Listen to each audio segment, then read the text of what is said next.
গত 16 বছর এই বাংলাদেশে কিন্তু এই ভারত, এই দিল্লি, এই শেখ হাসিনাকে বসায় বাংলাদেশের স্বার্থ বিরোধী সকল চুক্তিগুলো করছে। আমরা এতদিন দাসের জীবনযাপন করছি। এই গণঅভ্যুত্থানের পরে আমরা আর কোনো দাসের জীবনযাপন করতে চাই না। আমরা স্বাধীনভাবে জীবনযাপন করতে চাই।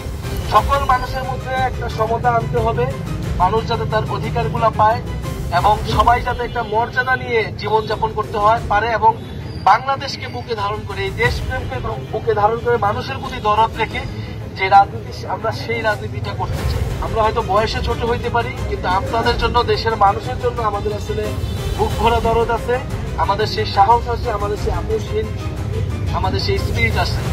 আমরা গণ অভ্যুত্থানে সেটা প্রমাণ করছি। আমরা শেখ হাসিনার সাথে আপোষ করি নাই। আমরা আপোষ না করে গণ অভ্যুত্থান চালিয়ে গেছি যখন আমাদের ভাইদের উপরে হত্যা করা হয়েছিল, ভাইদের উপরে গুলি চালানো। 16 বছর একটা দল স্বৈরাচারী হয়ে উঠলো, যদি এর কোনো বিচার না হয় তাহলে এটার কোনো উদাহরণ তৈরি হবে না। আবার যে কেউ এসে আবার এগুলি চালাবে, পুলিশ আবার গুলি চালাবে, পুলিশ আবার রাজনীতিকরণ হবে, দলের পক্ষে কাজ করবে। আমরা চাই পুলিশ নিরপেক্ষভাবে কাজ করবে, প্রশাসন নিরপেক্ষভাবে কাজ করবে, কোর্ট কাছারি নিরপেক্ষভাবে কাজ করবে। বলে এই সকল প্রতিষ্ঠানগুলো সংস্কার হইতে হবে এবং যারা এই 16 বছর আপনাদেরকে জুলুম করছে, নির্যাতন করছে, চাঁদাবাজি, দুর্নীতি, সন্ত্রাস করছে, তাদেরকে গ্রেফতার করতে হবে। যারা আন্দোলনে গণহত্যা করছে তাদের অবশ্যই বিচারের আওতায় আনতে হবে এবং সবার আগে আনতে হবে ওই শেখ হাসিনা। এইখানে 1000 মানুষকে হত্যা করে সে ভারতে যা পালাইছে, এই ভারত তাকে এখনো আশ্রয় দিয়ে রাখে। অবশ্যই ভারত সরকারকে চাপ দিয়ে শেখ হাসিনাকে ফেরত এনে কঠোরতম কঠোর শাস্তির আওতায় আনবে। বড় অভ্যুত্থান হইল এবং একটা স্বৈরাচারের পতন ঘটলো। এখন এই বাংলাদেশটাকে নতুন করে আমাদের করতে হবে, কারণ বাংলাদেশ যদি আরেকটা স্বৈরাচার আসে, আগের মতোই সব সিস্টেম চলমান থাকে, আগের সিন্ডিকেট থাকে, আগের দুর্নীতিবাজ থাকে, জাস্ট মানুষ বদলাইলো কিন্তু সিস্টেম একই থেকে গেল, তাইলে এইটা জনগণের কোনো উপকারে আসবে না, মানুষের কোনো উপকারে আসবে। মনে করি আমাদের যে ভাইয়েরা শহীদ হয়েছিল, যে বোনেরা শহীদ হয়েছিল, আপনারা দেখছেন কত নির্মম ভাবে গুলি করে মারছে, লাশ আগুনে পুড়াই দিচ্ছে। এই এত এত মানুষ জীবন দিয়েছিল, রাস্তায় নেমে আসছিল এই দেশটার উপকারের জন্য, এই দেশটার মঙ্গলের জন্য, মানুষের জীবনের যাতে পরিবর্তন হয় সেই পরিবর্তনের জন্য। শুধুমাত্র ক্ষমতার জন্য, স্বার্থের জন্য তারা কিন্তু কেউই নামে নাই, আমরাও নামি নাই। ফলে এই যে এতগুলো মানুষ শহীদ হইল, জীবন দিল, তাদের রক্তের প্রতি ঋণ শোধ করার জন্য আমাদেরকে এই দেশের জন্য কাজ করতে হবে।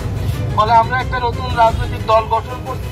খুবই অল্প কয়েকদিন হয়েছে, 4 মাস মাত্র হয়েছে। আমরা এই 4 মাসের মধ্যে মানুষের অভূতপূর্ব, মানুষের আপনাদের কাছ থেকে আমরা অনেক সাড়া পাইতেছি, দেখতেছি যে মানুষ নতুন নেতৃত্ব চায়, মানুষ তার সমস্যার কথাগুলা বলতে চায় এবং এই সমস্যার সমাধান করবে, এরকম একটা নেতৃত্ব চায়। মানুষ অনেক আশাহত হয়েছে, মানুষ একই রাজনীতি বছরের পর বছর দেখতেছে, একই ধরনের রাজনীতি, হয়তো দল ভিন্ন, কিন্তু এবার মানুষ আসলে নতুন একটা রাজনীতি দেখতে চায়, যে রাজনীতি প্রকৃতপক্ষে জনগণের রাজনীতি, নাগরিকদের রাজনীতি করবে। আমাদের দলের নাম আমরা দিচ্ছি নাগরিক পার্টি, কারণ আমরা মনে করি বাংলাদেশের প্রতিটা মানুষ হইল একজন নাগরিক, আর রাষ্ট্রের নাগরিক হইলে সে সরকার থেকে কিছু সুযোগ সুবিধা পায়, সে শিক্ষার অধিকার পায়, স্বাস্থ্যের অধিকার পায়, চিকিৎসা পায়, তার কাজের অধিকার পায়। এই অধিকার যতদিন না পায় ততদিন সে নাগরিক থাকে না, সে গোলাম থাকে, সে প্রজা থাকে।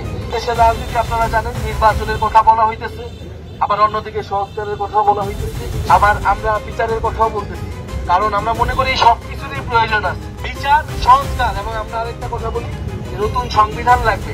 এই যে সংবিধান ছিল, একটা মুজিববাদী সংবিধান, এটা আওয়ামী লীগের সংবিধান ছিল, এটা বাংলাদেশের জনগণের সংবিধান না, এটা ভারতের চাপায় দেওয়া একটা সংবিধান 72 সালে হয়েছে এবং যুগের পর যুগ এটা বাংলাদেশে রয়ে গেছে। ফলে আমাদের এই গণঅভ্যুত্থানের পরে একটা নতুন সংবিধান করতে হবে, সেই সংবিধানের জন্য আমাদের নির্বাচন দিতে হবে। ফলে বিচার, সংস্কার এবং সংবিধান, এই 3 দাবিতে এবং এটা বৈষম্যহীন এবং গণতান্ত্রিক বাংলাদেশের জন্যই আমাদের এই দল এবং আমাদের এই পদযাত্রা 64 জেলায় চলমান থাকবে। আমরা 3রা আগস্ট এটা ঢাকায় শেষ করব শহীদ মিনারে। যে শহীদ মিনার থেকে আমরা এক দফার ঘোষণা দিয়েছিলাম যে এই শেখ হাসিনা সরকারের পতন, এই সরকারকে আমরা মানি না, এই সরকারের যে সিস্টেম, সেই সিস্টেমকে আমরা মানি না। ফলে সেই 3রা আগস্ট আমরা যে আপনাদের সাথে কথা বলতেছি, আপনাদের কথাগুলো শুনতেছি, আমরা এই সকল কথাকে একত্রিত করে একটা ইশতেহার তৈরি করব। জুলাইয়ের ঘোষণাপত্র সরকার দেওয়ার কথা বলছে, আমরা সেই ইশতেহার, সেই কথাগুলো বলবো যে জুলাইয়ের ঘোষণাপত্র যাতে থাকে, নতুন সংবিধানে যাতে মানুষের কথাগুলো থাকে। এবং সেই 3রা আগস্ট আপনাদেরকে আমরা ঢাকায় যাওয়ার আমন্ত্রণ জানাচ্ছি। আপনারা ঢাকায় আসবেন, আমরা শহীদ মিনারে প্রোগ্রাম করব। আর আপনারা আপনাদের পরিবারে, আপনাদের এলাকায় বলবেন এনসিপির কথা। আমাদের নতুন মার্কা শাপলার জন্য আমরা আবেদন করছি। আপনারা যদি চান, জনগণ যদি চায়, ইনশাল্লাহ শাপলা মার্কা আমরা পেয়ে যাব নির্বাচন কমিশন থেকে। শাপলা এবং এনসিপি এবং এই তরুণ প্রজন্ম বাংলাদেশের মানুষের সাথে, গরিব মানুষের সাথে, মজলুম মানুষের সাথে সবসময় থাকবে, তাদের অধিকারের পক্ষে লড়াই করবে। ইনশাল্লাহ আপনারা আমাদের প্রতি সেই আস্থা রাখবেন, আমরা আপনাদের জন্যই কাজ করব।